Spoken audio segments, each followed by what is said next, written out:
ನಮಸ್ಕಾರ ವೀಕ್ಷಕರೇ. ಭಾರತದ ರಾಜಕೀಯದಲ್ಲಿ ಒಂದೇ ಮಾತರಂ ಜಟಾಪಟಿ ಇರೋದು ಆಲ್ರೆಡಿ ಭಾರತೀಯರ ಗಮನಕ್ಕೆ ಬಂದಿದೆ.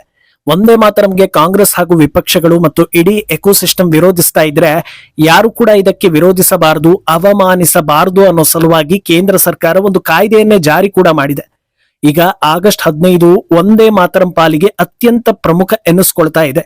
ಇತಿಹಾಸದಲ್ಲೇ ಮೊದಲ ಬಾರಿಗೆ ಕೆಂಪು ಕೋಟೆಯಲ್ಲಿ ಒಂದೇ ಮಾತರಂ ಅನ್ನ ಸಂಪೂರ್ಣವಾಗಿ ಹಾಡಲಾಗ್ತಾ ಇದೆ. ಈ ಹೊತ್ತಲ್ಲಿ ಸಹಜವಾಗಿ ಒಂದಷ್ಟು ಅಪಸ್ವರಗಳು ಬರ್ತಾ ಇವೆ. ಹಾಗಿದ್ರೆ ಭಾರತವನ್ನ ಹೊಗಳುವ ಹೆಮ್ಮೆಯ ಪ್ರತೀಕವಾದ, ಒಂದು ಕಾಲದಲ್ಲಿ ಭಾರತೀಯರನ್ನ ಒಗ್ಗೂಡಿಸಿದ್ದ, ದೇಶ ಪ್ರೇಮವನ್ನ ಸಾರಿದ್ದ ಈ ಗೀತೆಯ ಬಗ್ಗೆ ಕೆಲವರಿಗೆ ವಿರೋಧ ಯಾಕೆ? ರಾಜಕೀಯ ಪಕ್ಷಗಳು ಕೂಡ ವಿರೋಧಕ್ಕೆ ನಿಂತಿರೋದು ಯಾಕೆ? ಇದನ್ನ ವಿರೋಧಿಸೋದ್ರಿಂದ ಯಾವ ರೀತಿಯ ಲಾಭ ಇದೆ ಹಾಗೂ ಒಂದೇ ಮಾತರಂ ಇತಿಹಾಸ ಏನು? ಇದೆಲ್ಲವನ್ನ ಒನ್ ಬೈ ಒನ್ ವಿವರಿಸ್ತಾ ಹೋಗ್ತೀವಿ.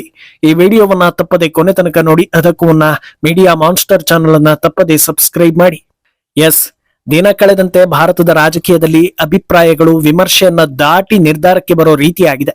ಅಂದ್ರೆ ಯಾವ್ದಾದ್ರೂ ವಿಚಾರದಲ್ಲಿ ಪರ ವಿರೋಧ ದನಿ ಬಂದ್ರೆ ಪ್ರಬುದ್ಧ ಜನಸಾಮಾನ್ಯರು ಯಾರ ವಾದ ಏನು ಅನ್ನೋದನ್ನ ಸಂಪೂರ್ಣವಾಗಿ ಕೇಳಿಸ್ಕೊಂಡು ನಂತರದಲ್ಲಿ ಯಾರದು ಸರಿ ಯಾರದು ತಪ್ಪು ಅನ್ನೋ ನಿರ್ಧಾರಕ್ಕೆ ಬರ್ತಾ ಇದ್ರು. ಆದ್ರೆ ಈಗ ಇಂಡಿ ಒಕ್ಕೂಟ, ಪ್ರಧಾನಿ ಮೋದಿ ನೇತೃತ್ವದ ಸರ್ಕಾರ ಯಾವ ರೀತಿ ಹೆಜ್ಜೆ ಇಟ್ರು ಅದಕ್ಕೆ ವಿರೋಧಿಸ್ತಾ ಬಂದಿರೋದ್ರಿಂದ ಇಂಡಿ ಒಕ್ಕೂಟ ವಿರೋಧಿಸ್ತಾ ಇದೆ ಅಂದ್ರೆ ಬಹುಶಃ ಕೇಂದ್ರ ಜನಪರ ಹಾಗೂ ದೇಶದ ಪರ ಹೆಜ್ಜೆ ಇಡ್ತಾ ಇದೆ ಅಂತ ಜನರೇ ಅಂದುಕೊಳ್ಳೋ ಮಟ್ಟಕ್ಕೆ ಬಂದು ನಿಂತಿದೆ. ಈಗ ಮತ್ತೆ ದೊಡ್ಡ ಮಟ್ಟದಲ್ಲಿ ಚರ್ಚೆಗೆ ದಾರಿ ಮಾಡಿಕೊಟ್ಟಿರೋದು ಒಂದೇ ಮಾತರಂ.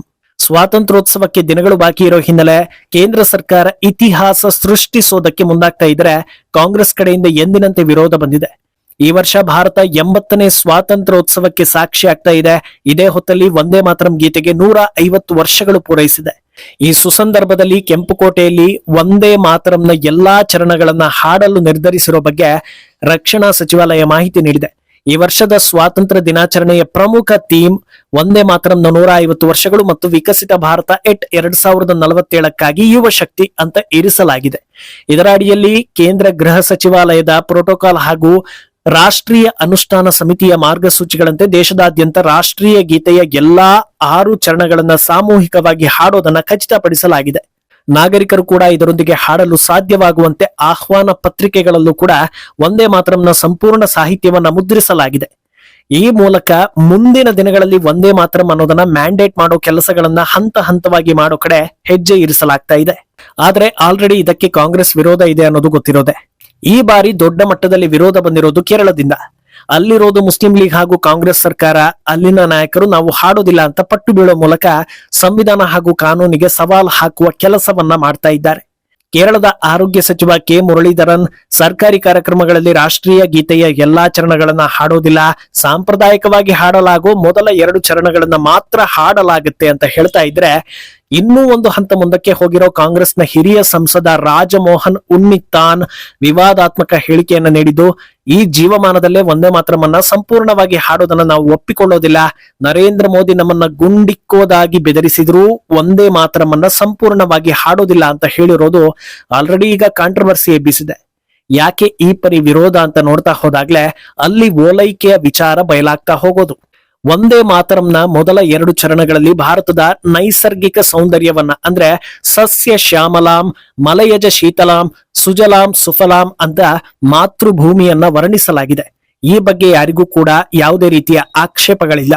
ಆದ್ರೆ ವಿರೋಧಿಗಳ ಸಮಸ್ಯೆ ನಂತರದ ಚರಣಗಳಿಂದ ಸ್ಟಾರ್ಟ್ ಆಗ್ತಾ ಹೋಗುತ್ತೆ. ನಂತರದ ಚರಣಗಳಲ್ಲಿ ಬಂಕಿಂ ಚಂದ್ರ ಚಟರ್ಜಿ ಅವರು ಭಾರತ ಮಾತೆಯನ್ನ ದುರ್ಗೆ, ಲಕ್ಷ್ಮಿ ಮತ್ತು ಸರಸ್ವತಿ ರೂಪಗಳಲ್ಲಿ ಚಿತ್ರಿಸಿದ್ದಾರೆ. 10 ಕೈಗಳಲ್ಲಿ ಶಸ್ತ್ರಗಳನ್ನ ಹಿಡಿದಿರುವ ದುರ್ಗಾ ದೇವಿಯ ಶಕ್ತಿಯನ್ನ ಅಂದ್ರೆ ದಶಪ್ರಹರಣ ಧಾರಿಣಿ ಮಾತೃಭೂಮಿಯೊಂದಿಗೆ ಹೋಲಿಸಿ ವರ್ಣಿಸಿದ್ದಾರೆ.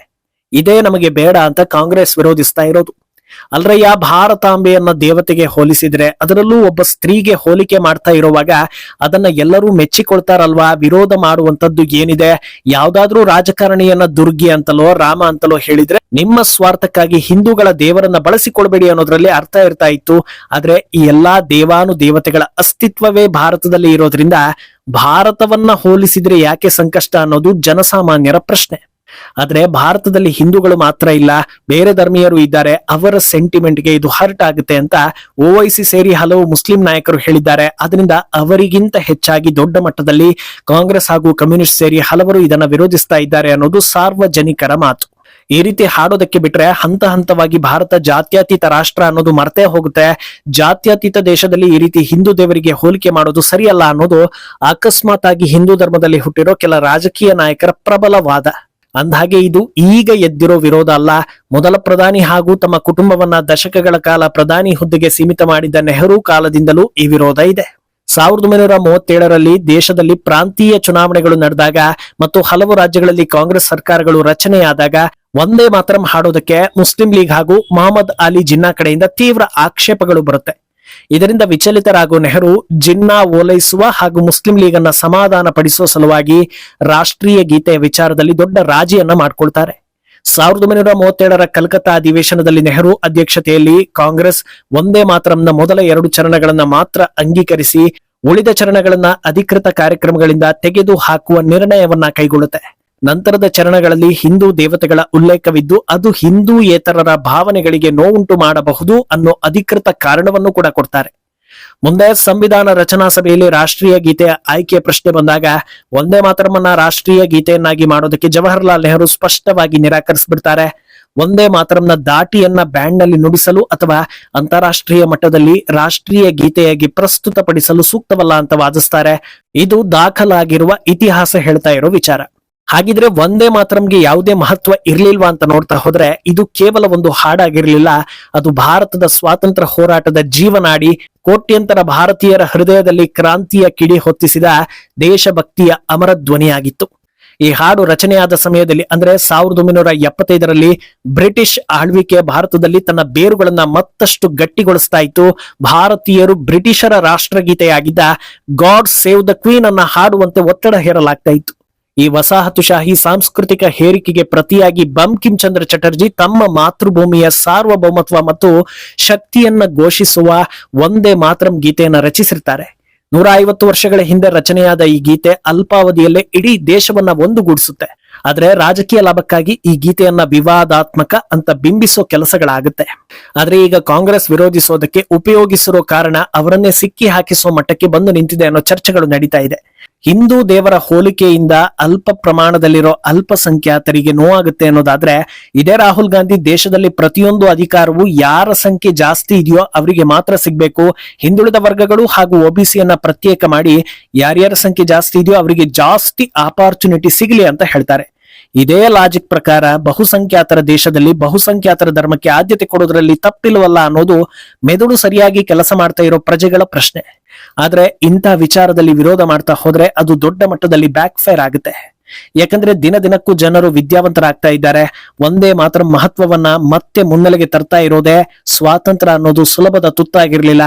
ಅದಕ್ಕಾಗಿ ಹೇಗೆಲ್ಲ ಹೋರಾಟ ನಡೀತು ಅನ್ನೋದನ್ನ ಮುಂದಿನ ಪೀಳಿಗೆಗೆ ನೆನಪಿಸೋ ಕೆಲಸ ಕೂಡ ಇದರಲ್ಲಿದೆ. ಪ್ರಪಂಚದ 7ನೇ ಅತಿ ದೊಡ್ಡ ದೇಶಕ್ಕೆ ಒಬ್ಬರಿಂದ ಸ್ವಾತಂತ್ರ್ಯ ಬಂತು ಅನ್ನೋದನ್ನ ದಶಕಗಳ ಕಾಲ ಜನರು ಮರುಪ್ರಶ್ನೆ ಇಲ್ಲದೆ ಒಪ್ಪಿಕೊಳ್ಳೋ ದುಸ್ಥಿತಿ ಇತ್ತು. ಆದ್ರೆ ತಮ್ಮ ಯೌವನ, ಜೀವನ, ಪ್ರಾಣವನ್ನು ಕೊಟ್ಟ ಅಸಂಖ್ಯಾತ ವೀರರು ಯಾವುದೇ ಪ್ರಚಾರ ಇಲ್ಲದೆ ತೆರೆಮರೆಗೆ ಸರಿದಿದ್ದಾರೆ ಅಂದಾಗ ಕನಿಷ್ಠ ಪಕ್ಷ ಅವರ ಇತಿಹಾಸ, ಕೊಡುಗೆ, ತ್ಯಾಗಗಳನ್ನ ನೆನಪಿಸಿಕೊಳ್ಳೋದು ಪ್ರತಿಯೊಬ್ಬ ಭಾರತೀಯರ ಕರ್ತವ್ಯ. ಆದ್ರಿಂದ ಈ ವರ್ಷದ ಸ್ವಾತಂತ್ರ್ಯ ದಿನ ಒಂದು ಹೊಸತನಕ್ಕೆ ನಾಂದಿ ಹಾಡ್ತಾ ಇದೆ. ಈ ಬಗ್ಗೆ ನಿಮ್ಮ ಅಭಿಪ್ರಾಯವನ್ನ ತಪ್ಪದೆ ಕಮೆಂಟ್ ಮೂಲಕ ತಿಳಿಸಿ.